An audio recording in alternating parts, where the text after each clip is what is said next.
स्वागत है आपका हमारे YouTube चैनल आवाज अदनान पर। उम्मीद करता हूं आप सब बहुत अच्छे होंगे। समाजवादी ने उत्तर प्रदेश में जो उपचुनाव होना है उसमें अपने उम्मीदवारों के नाम की लिस्ट जारी कर दी है। जी हां, समाजवादी पार्टी ने अपने कैंडिडेटों का नाम अनाउंस कर दिया है और बताया है कि इस सीट पर ये कैंडिडेट चुनाव लड़ेगा। मैं आपको नाम बताता हूं कि कौन सी सीट पर कौन सा कैंडिडेट समाजवादी का चुनाव लड़ेगा। उससे पहले मैं आपको बता दूं कि उत्तर प्रदेश के उपचुनाव में सारी पार्टियां दमदारी से चुनाव लड़ रही हैं।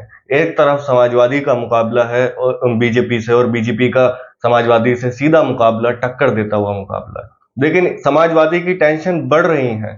बढ़ इसलिए रही है कि चंद्रशेखर आजाद ने भी इस चुनाव में हिस्सा लेने के लिए ऐलान कर दिया है। हालांकि उन्होंने कैंडिडेट के नाम भी अनाउंस कर दिए हैं चंद्रशेखर आजाद की पार्टी ने।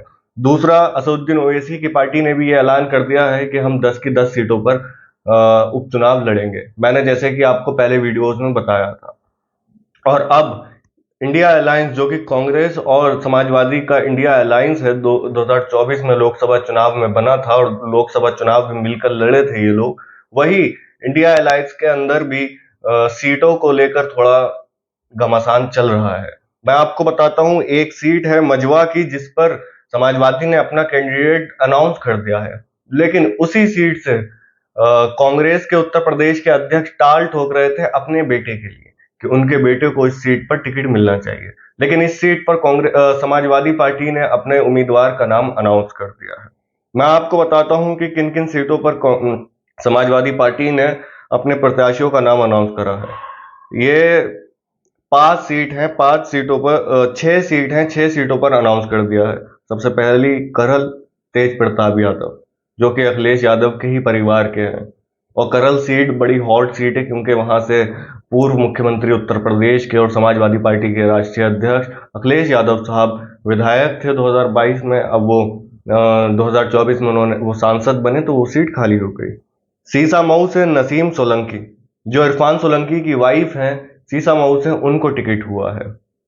तो ये भी एक हॉट सीट मानी जा रही है क्योंकि कांग्रेस पार्टी भी यहाँ पर दमदारी से चुनाव लड़ने की टाल ठोक रही है। अब देखना यह है, क्या ये लोग गठबंधन के साथ चुनाव लड़ते हैं, कांग्रेस और समाजवादी पार्टी, या फिर अलग अलग चुनाव लड़ते हैं। फूलपुर मुस्तफा सिद्दीकी, मिल्कीपुर अजीत प्रसाद। ये अजीत प्रसाद साहब अवधेश प्रसाद साहब के बेटे हैं, जो कि फैजाबाद से सांसद है अयोध्या, जिनकी चर्चा पूरे हिंदुस्तान के अंदर थी। कटिहारी सोमवती वर्मा, मजवा डॉक्टर ज्योति बिंद। अब ये मजवाहन की जो सीट है, यही सीट पर कांग्रेस पार्टी के जो उत्तर प्रदेश के अध्यक्ष थे, वो भी अध्यक्ष हैं मौजूदा, वो भी अपने बेटे के लिए टिकट की तैयारियां कर रहे थे और चुनाव लड़ने के लिए भी तैयारियां कर रहे थे। अब देखना यह है कि कौन जीतेगा। लेकिन इससे बड़ी खबर मैं आपको बताऊं कि असदुद्दीन ओवैसी ने ये ऐलान करा है, और उनके जो उत्तर प्रदेश के एआईएमआईएम के अध्यक्ष हैं जनाब शौकत साहब, उन्होंने कहा है कि ऑल इंडिया मजलिस इत्तेहादुल मुस्लिमीन मजबूती से उत्तर प्रदेश के बाई इलेक्शनों में हिस्सा लेगी, मजबूती से चुनाव लड़ेंगे।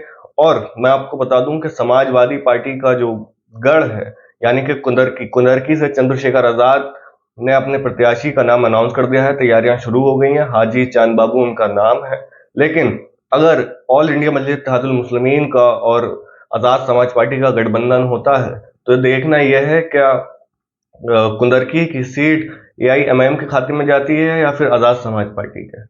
क्यों? क्योंकि 2022 के अंदर एआईएमआईएम को वहां पर 15,000 के आसपास वोट मिला था। हजारों के तादाद में ओवैसी को वहां पर सुनने आए थे, सपोर्ट भी करा लोगों ने। और लगभग 15,000 के आसपास वहां के जो ऑल इंडिया मजलिस इत्तेहादुल मुस्लिमीन के कैंडिडेट थे, उनको वोट मिला। अब आप लोग मुझे कमेंट करके बताएं, क्या आप इंडिया अलायंस समाजवादी कांग्रेस के साथ हैं उत्तर प्रदेश बाई इलेक्शन में, या फिर ऑल इंडिया मजलिस इत्तेहादुल मुस्लिमीन, उनका भी गठबंधन है पीडीएम, उसमें भी वो चुनाव लड़ेंगे। अब देखना यह है कि सीटों का बंटवारा उनके साथ कैसा होता है, और अब इंडिया अलायंस में किस तरह से सीटों का बंटवारा होता है। क्या ये लोग अकेले चुनाव लड़ेंगे, कांग्रेस पार्टी अकेली चुनाव लड़ेगी, या फिर समाजवादी के साथ मिलकर चुनाव लड़ेगी। इसी और महाराष्ट्र की मैं बात करूं, तो महाराष्ट्र के अंदर भी राजनीति बहुत गर्म हो रही है, क्योंकि इम्तियाज जलील साहब ने यह अनाउंस करा था कि हम मजबूती से चुनाव लड़ेंगे और तकरीबन हम 25 से 30 सीटों पर, 28 सीटों पर हम 30 सीटों पर चुनाव लड़ेंगे मजबूती से, जिसमें से 10 से 11 सीट AIMIM की नजर में है कि हाँ इस सीट पर कंफर्म AIMIM के कैंडिडेट मेहनत करेंगे तो शायद जीत सकें, क्योंकि पिछली बार सीट ऐसी थी जिन पर AIMIM के कैंडिडेट दूसरे पोजीशन पर आए थे और कुछ हजार वोटों से रह गए थे। तो चुनाव की तैयारियां सभी पार्टियों ने शुरू कर दी हैं, बहुत तेजी से चुनाव की तैयारियां शुरू हैं। उत्तर प्रदेश उपचुनाव की भी चर्चा पूरे हिंदुस्तान में है। अब आप लोग मुझे कमेंट करके बताएं कि आप किसके साथ हैं। अगर आपको वीडियो पसंद आई हो तो चैनल को जरूर सब्सक्राइब करें, वीडियो को जरूर लाइक करें।